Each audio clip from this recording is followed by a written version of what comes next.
The reset was I'm going to take a year off that turned into 2 years. Ended up doing AmeriCorps. And I think hopefully people are familiar with AmeriCorps. I mean, I don't even know if we have it anymore. This freaking Explain it to the audience. Let them know what it is. Yeah. So AmeriCorps is a public service program that's geared towards people coming out of college. First, second year, you're coming out of college, who are interested in public service or civil service. And there's different programs within it. The program that I was a part of was called Public Allies, and their focus is on community organizing. And fun fact, actually, when I was in the program, one of the executives was Michelle Obama. She was actually an executive for Public Allies in Chicago, but I was based in New York. So as part of the program, you're matched with a nonprofit in your community. You're learning about that nonprofit, but you're learning about civil service engagement, community organizing. And that was a world I had never been exposed to. So through this work, I'm learning about the plight of the people that I am engaging with every day, what's happening in New York City from a policy perspective. I'm learning about how the world is governed around nonprofits and philanthropy and all of these things. And that was a moment for me to say, actually, there is something I could be doing with this. And that was going back to school for public policy. And I ended up doing a minor in healthcare policy. So it all came back together because I was doing healthcare work, but still learning about policy, which eventually led me to Deloitte and government clients. So it all came full circle. What's the craziest thing that happened while you was at AmeriCorps? What's the one story that made you feel like you with somebody? You ain't got the names and nothing like that, but I'm curious of what's one story that deeply touched you that made you be like, yo, look, this is the impact I was talking about. Oh, wait, you said story time? Story time, ready?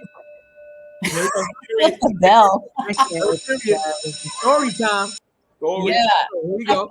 It was so long ago. I'm like, let me think. But I had a lot of amazing clients. So most of the clients, as I said, the people that I worked with, the part of the organization I worked with it was called Next Step. And essentially it was people who were, again, had a history of substance abuse, incarceration, mental illness. Most of our clients were coming out of incarceration, getting back on their feet. So they had housing, and then it was finding them jobs and just being back in the world again. Right.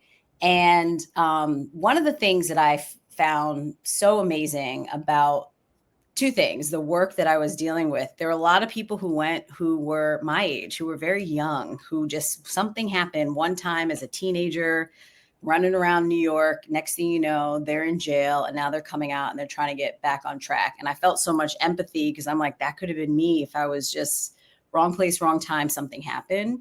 Message.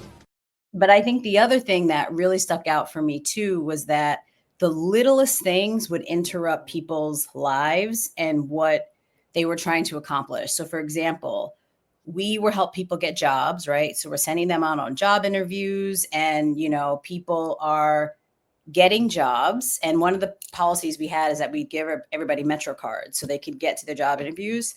People would get jobs, and then they'd be there for like 2 or 3 weeks, and then they wouldn't show up anymore. And I remember one of the questions I would ask is like, why didn't you show up to work today? Or, what happened? And it was the littlest things.